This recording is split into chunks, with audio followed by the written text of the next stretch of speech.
ಅದಕ್ಕೆ ಒಂದು ಈ ಮೈಕ್ರೋ ಫೈನಾನ್ಸಸ್ಗಳು ಈಗ ರಿಸರ್ವ್ ಬ್ಯಾಂಕ್ನವರೇ ಅಲೋ ಮಾಡಿಬಿಟ್ಟಿದ್ದಾರೆ. 17.07% ಬಡ್ಡಿ ವಸೂಲು ಮಾಡ್ಬೋದು ಅಂತ. ಅಂದರೆ ಅದಕ್ಕಿಂತ ಹೆಚ್ಚು ಮಾಡ್ತಾ ಇದ್ದಾರೆ. ಮತ್ತು ಒಬ್ಬರಿಗೆ ಒಂದು ಕುಟುಂಬಕ್ಕೆ 3 ಸಾಲಗಳಿಗಿಂತ ಜಾಸ್ತಿ ಕೊಡಬಾರ್ದು ಅಂತ ಇದೆ. ಇವರು 4, 5, 6 ಹಿಂಗೆಲ್ಲ ಕೊಟ್ಬಿಡ್ತಾರೆ. ಅವರ ಆದಾಯ ಗಮನದಲ್ಲಿ ಇಟ್ಕೊಂಡು ಕೊಡ್ತಕ್ಕಂಥ ಕೆಲಸವನ್ನು ಮಾಡ್ತಾರೆ. ಸೊ ಇದಕ್ಕೆಲ್ಲ ರೆಗ್ಯುಲೇಟ್ ಮಾಡತಕ್ಕಂಥ ಕೆಲಸವನ್ನು ಮಾಡಬೇಕು, ಅದಕ್ಕೆ ಕಾನೂನು ಮಾಡಬೇಕು ಅಂತ ಒತ್ತಾಯ ಮಾಡ್ತಾ ಇದ್ದೀವಿ ಅಂತ ಹೇಳಿ ಮಾಡ್ತಕ್ಕಂಥದ್ದು. ಒಟ್ಟಾರೆಯಾಗಿ ಅವ್ರಿಗೆ ವಾರ್ನಿಂಗ್ ಕೊಟ್ಟಿದ್ದೀನಿ. ಇವೇನಾದರೂ ವೈಲೇಟ್ ಆಗಿ ನೀವು ಮೈಕ್ರೋ ಫೈನಾನ್ಸಸ್ಸು ಮತ್ತು ರಿಸರ್ವ್ ಬ್ಯಾಂಕ್ನವರು ಅವ್ರು ರೆಗ್ಯುಲೇಟ್ ಮಾಡದೆ ಹೋದರೆ the state government will step ಇನ್.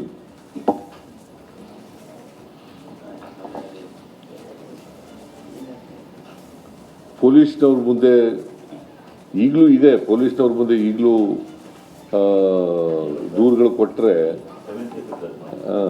ಅವ್ರ ಮೇಲೆ ಕ್ರಮ ತಗೊಳ್ತಕ್ಕಂಥ ಅವಕಾಶ ಇದೆ. ಆದರೆ ಅದಕ್ಕೆ ಕಾನೂನು ಮಾಡ್ತಾ ಇದ್ದೀವಿ, ನಾವು ಒಂದು ಹೊಸ ಕಾನೂನನ್ನು ಮಾಡ್ತಾ ಇದ್ದೀವಿ.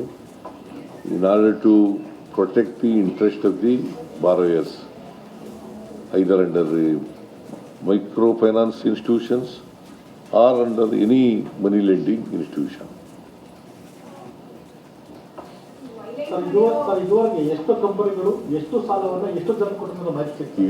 ಈಗ ಸುಮಾರು 39,000ಕ್ಕಿಂತ ಹೆಚ್ಚು ಔಟ್ಸ್ಟ್ಯಾಂಡಿಂಗ್ ಲೋನ್ ಇದೆ ಅಂತ ಎಲ್ಲ ಹೇಳ್ತಾ ಇದ್ದಾರೆ. 39,000ಕ್ಕಿಂತ ಹೆಚ್ಚು.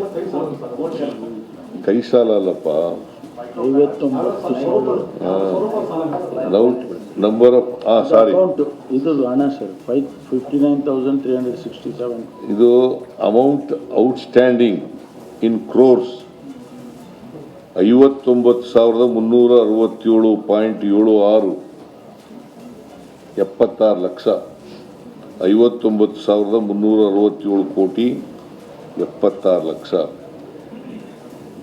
ಇದು number of outstanding accounts 1,09,88,332. 1,09,88,332. 15% of the state.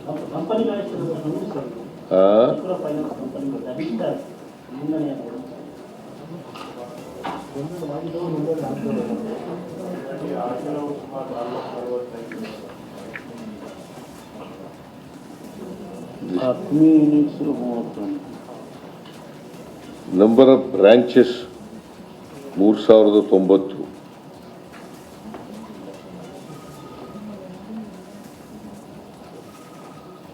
Starting microfinance. Microfinance.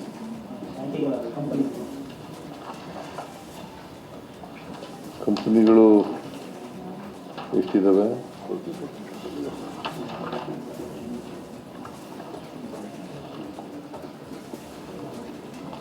MFI 31 ಇದೆ. District MFI 31. ಈ ಸಾಹೇಬ್ ಹೇಳ್ದಂಗೆ 33,090 ಬ್ರಾಂಚ್ಗಳಿದ್ದಾವೆ. ಎಂಪ್ಲಾಯೀಸು 37,967 ಇದ್ದಾರೆ. ಅಕೌಂಟು 1,88,387. ಔಟ್ಸ್ಟ್ಯಾಂಡಿಂಗ್ ಹೇಳಿದ್ದಾರೆ.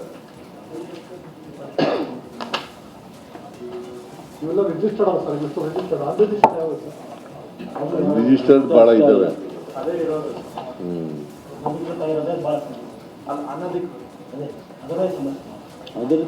ಅದರದ್ದೇ ಸಮಸ್ಯೆ ಇರೋದು ಈಗ. ಅದಕ್ಕೆ ಈ ಕಾನೂನು ತರ್ತಾ ಇರೋದು ನಾವು. ಈ ಕಾನೂನು ತರ್ತಾ ಇರೋದು ಟು ರೆಗ್ಯುಲೇಟ್ ಅನ್ರಿಜಿಸ್ಟರ್ಡ್ ಇದಾವೆಲ್ಲ ಫೈನಾನ್ಷಿಯಲ್ ಇನ್ಸ್ಟಿಟ್ಯೂಷನ್ಸು ಅವ್ನು ಕಂಟ್ರೋಲ್ ಮಾಡೋಕ್ಕೋಸ್ಕರ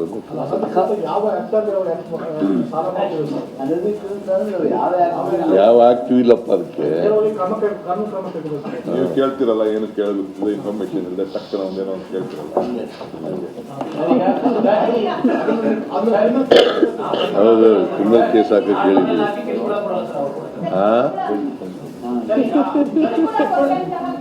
ಒಬ್ಬರು ಕೇಳ್ರಯ್ಯ, ತಾಳೆ ಇವು ಹೆಣ್ಮಗಳು ಹುಡುಗಿ ಕೇಳಿ, ಆಮೇಲೆ ನೀವು ಕೇಳೋದು.